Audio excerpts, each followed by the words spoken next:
Sahabat-sahabat, kita sering mendengar bahwa Kanjeng Nabi Muhammad SAW itu diutus kepada seluruh makhluk, yang artinya kepada malaikat, jin, manusia, mungkin Ya'juj wa Ma'juj dan lain sebagainya, seperti bumi, bulan, bintang, pun keutus dengan diutusnya Kanjeng Nabi Muhammad SAW.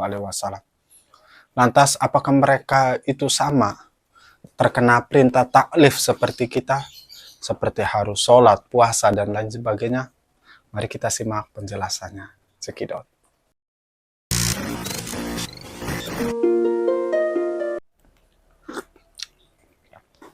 Assalamualaikum warahmatullahi wabarakatuh. Alhamdulillahirabbil alamin.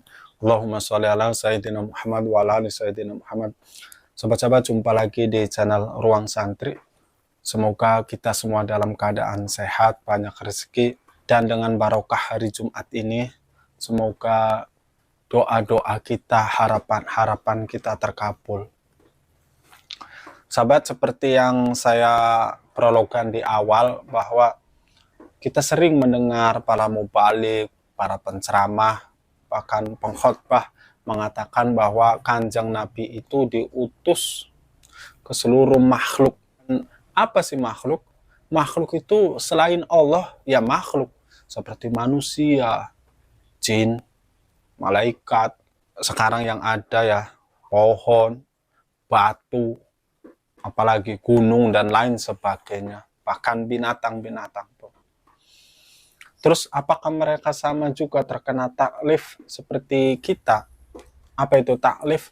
Taklif itu terkena hukum syariat, seperti kita harus menjalankan sholat, menjalankan puasa, zakat, haji bila mampu. Itu adalah hukuman taklif. Apakah para malaikat itu terkena taklif juga? Apakah pohon-pohon terkena taklif? Apakah bulan, bintang, dan lain sebagainya itu terkena taklif seperti kita? Nanti ada Ya'juj wa Ma'juj. Apakah mereka juga terkena taklif seperti kita? Mari kita baca kitabnya supaya tidak ngawur. Dalam kitab saya, yaitu Mirqatus Su'ud, halaman 13. Kalau di saya, karena ini DKI, cetakannya. Jadi di sini wa rasulihi ila jamil khalqi, nabi itu diutus kepada semua makhluk, minal insi wal jin, dari manusia, jin, Ya'juj wa Ma'juj, wal malaikati wa jami'il anbiya'i, kepada para malaikat, kepada semua para nabi, wal umami sabiqati, dan umat-umat terdahulu. Jadi nabi itu diutusnya, sahabat-sahabat, bukan pada umat sekarang, tapi umat-umat terdahulu, bahkan umat seperti Nabi Adam dan lain sebagainya. Min ladun Adam ila yaumil qiyamati, dimulai dari umatnya Nabi Adam sampai hari kiamat. Berarti seperti yang diuraikan di atas, Ya'juj wa Ma'juj pun terkena bi'satur rasul, keutusnya Rasul. Hatta ila nafsihi, sehingga keutusnya Nabi itu kepada dirinya sendiri. Li'ana kula nabiin mab'usun ila nafsihi, karena sesungguhnya setiap Nabi itu diutus pada dirinya sendiri. Bisyar'in, dengan hukum syarat tersebut. Fa irsaluhu ila lati la ta'kilu, adapun keutusnya Nabi untuk yang tidak berakal, untuk yang tidak berakal seperti tadi ya, pohon, batu-batu, apalagi gunung, terusan ya yang kecil-kecil itu seperti debu dan lainnya, itu sama, itu menerima bi'satur rasul. Yang tidak berakal itu diutusnya seperti apa? Irsalu tasrifi, itu cukup keutus dengan memuliakan Nabi. Jadi yang tidak berakal seperti yang saya sebutkan, pohon dan lain sebagainya, mereka pun menerima bi'satur rasul, tapi mereka tidak mendapatkan hukum taklif. Mereka cukup hanya memuliakan Kanjeng Nabi. Makanya ada dalam kitab Bukhari masyhur, ada onta yang diajak bicara kepada Nabi, ada pohon bukan pelepah korma ya, glugu. Kalau bahasa Jawa itu glugu itu pohon korma yang sudah dipotong, yang waktu itu jadi pancatan Nabi, menangis sangat sangat pilu karena waktu itu sudah dibuatkan mimbar oleh sahabat.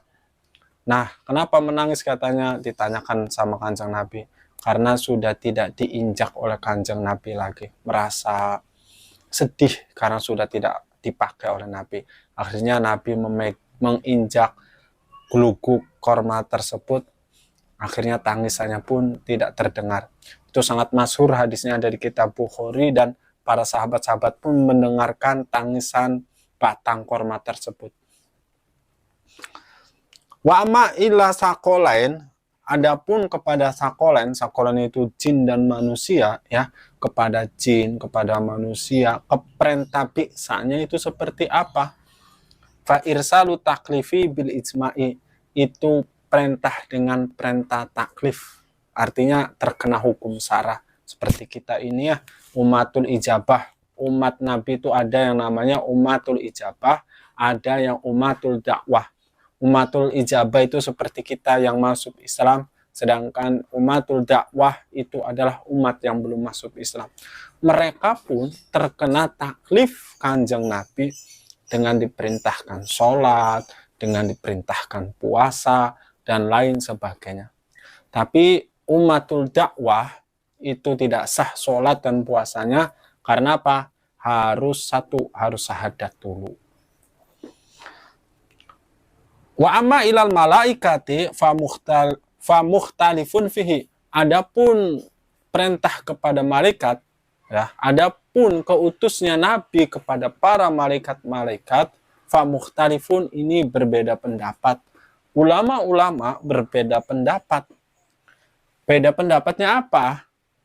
Fakila, ada sebagian ulama mengatakan irsaluhu ilaihim, keutusnya Nabi kepada malaikat, irsalu taklifi bima yaliku bihim, adalah keutusnya taklif, tapi bima yaliku bihim, dengan yang layak bagi para malaikat. Sama ke taklif, tapi ketaklifnya beda dengan kita. Ketaklifnya para malaikat itu yang layak bagi para malaikat. Bukan seperti kita harus sholat, harus puasa, karena malaikat kan tidak makan, tidak minum, dan lain sebagainya. Wakila, adapun ulama yang lain berpendapat irsalu tasrifi itu adalah sama seperti yang tidak berakal tadi, hanya diutus untuk memuliakan Kanjeng Nabi. Ya, jadi intinya gini, sahabat-sahabat, ada 3 golongan ya yang keutus. Yang pertama golongan jin dan manusia. Golongan jin dan manusia ketika Kanjeng Nabi diutus adalah kita dengan perintah taklif. Apa perintah taklif? Dengan menjalankan hukum-hukum syariatnya. Sedangkan kepada yang tidak berakal, yang kedua, yang tidak berakal, cukup hanya ketika Nabi diutus memuliakan Kanjeng Nabi. Yang ketiga yaitu malaikat-malaikat. Malaikat ini terbagi menjadi 2 golongan pendapat menurut para ulama. Yang pertama adalah golongan sama, katanya malaikat itu diutus dengan taklif. Artinya taklif seperti hukum syariat Kanjeng Nabi, tapi dengan sesuai kelayakan mereka. Sedangkan bagian kedua tidak ditaklif. Malaikat-malaikat cukup hanya memuliakan Kanjeng Nabi. Itu saja yang bisa saya sampaikan. Semoga bermanfaat. Dan kalau ini bermanfaat, sudilah teman-teman, sahabat-sahabat, sekiranya untuk membagikan, men-share, supaya teman-teman yang lain, sahabat-sahabat yang lain mendapatkan manfaat yang sama. Assalamualaikum warahmatullahi wabarakatuh.